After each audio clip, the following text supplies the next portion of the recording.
خواهی غەزەمانی نەگرێ ئێمە ئیمان زەعیف، ئێمە ئەهلی دنیا. عومەیر بۆ خۆتە شاریتەوە، چی بۆ چی ڕووی داوە؟ وتی براکەم من بچووکم بەخوا من دڵنیام پێغەمبەری خوا بمبینێ صلی الله علیه وسلم ناڵێ بڕۆم بۆ غەزا، وەڵڵاهی حەزەکەم ئاواتمە ئەوێ لە پێناو خوادا بکوژدێم و شەهید بڕۆم بە بەهەشت.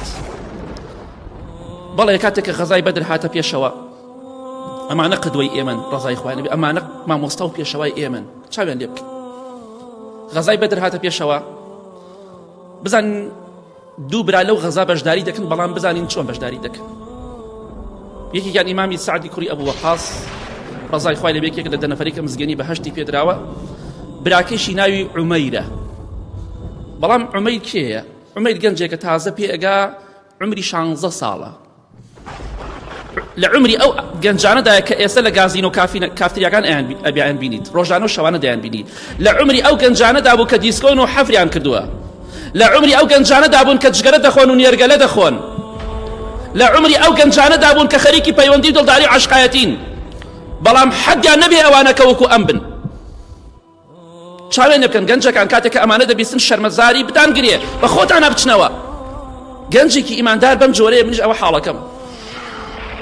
ئیمامی سعد ڕەزای خوا لێ بێ دەفەرمێ پێغەمبەری خوا صلی الله علیه وسلم یەکەیەکە سەیری سەحابەکانی دەکرد کە خۆیان ئامادە کردو بۆ غەزا، ئەوەی کە بە کەڵکی غەزا نەهاتایە و توانای نەبووایە یا نەخۆش بووایە نوقسانێک بووایە، ئەی فەرموو تۆمەیە. تەماشا دەکەم ئیمامی سعد دەفەرمێ عومەیری برام لەناو خەڵکا خۆی شاردەوە، لەناو سەحابەکانە خۆی مات کردبوو، خۆی شارد بووە، مناڵە 16 ساڵە تەمەنی، بەڵام ئیمانەکەی هەزاری وەک من و تۆ دەهێنێت، ئیمانداری ڕاستەقینەیە، خوای خۆشەوێ بەڕاستی خۆشی دەوێ، حەزی بە بەهەشتە، ڕازیش نییە لەم دنیادا هیچ شتێک بۆ خۆی هەڵبژێرێت جگە لە ڕەزامەندی خوا بەهەشت. بەڵێ دەفەرمێ هەر خۆی دەشاردەوە لەناو خەڵک، ئینسانێک ناو کۆمەڵێکا خۆی بزرکات چۆنە، تەماشام کرد خۆی دەشارێت و خۆی نزم دەکات و بۆی پێغەمبەری خوا نەیبینێ صلی الله علیه وسلم. وتم ئەی عومەیرەوە چێ بۆ واکەی؟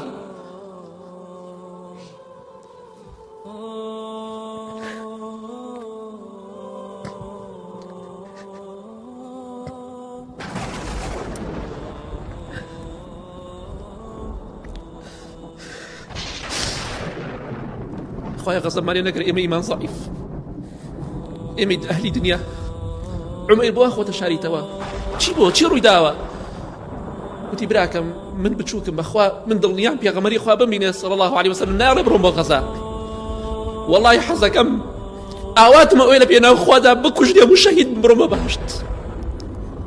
کاتێک کە پێغەمبەری خوا بینی صلی الله علیه وسلم فەرمی تۆ بە کەڵکی غەزا نای، تۆ منداڵی تازە پێگەی، تۆ لەکوێ شەڕەشم شێرت پێکرێ بەرامبەر کۆمەڵە کەسێک کە چەندەها ساڵە شەڕەشم شێر دەکەن.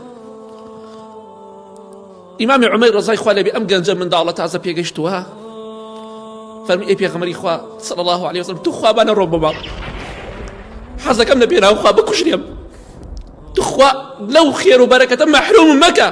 ئەوەندە گریا پێغەمبەری خوا صلی الله علیه وسلم دڵی نەرم بوو، فەرمی بڕۆ تۆش بەشداری کرد. بەشداری کرد. ئیمامی سعد دەفەرمی ئەوەندە گەنج و منداڵ بوو تا شارەزا نەبوو، شمشێرەکەم داپی وتم ئاوا بکە و ئاوا بکە، ئاوا بەم شێوەیە شەڕ بکە، شارەزا نەبوو، بەڵام حەزی لە بەهەشتە. بەڵێ ئیمامی عومەیر ڕەزای خوای لێ بێ لە غەزای بەدردا شەهید کرا.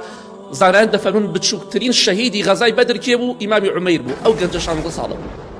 خوای گەورە بە زیندوەکان دەفەرمێ ئەوەی کە بەشداری غەزای بەدری کردووە، ئەفەرمێ ئەی ئەو کەسانی کە غەزای بەدر بەشداریتان کردووە هەرچی دەکەن بکەن خوانەتان خۆش بووە. الله ئەکبەر، ئەمە پاداشتی کەسێک بێ نەکوژداوە لە غەزای بەدردا. ئەی کەسێک لەو غەزایە شەهید کرابێ بچی پاداشتێکی بەدانرابێ. عومەیر بردێەوە، سوێن بەخوا بردێەوە. گەنجەکان چاو لەمانە بکەن، واز لە گوناه و تاوان بێن، شەرمەزاری بتانگرێ. بەڵێ هەوڵدان بۆ بەهەشت خۆماندووبوونی دەبێت، بۆی بە نەفسی خۆت بە هیچ شتێک ڕازی مەبە ئیلا بەهەشت نەبێت.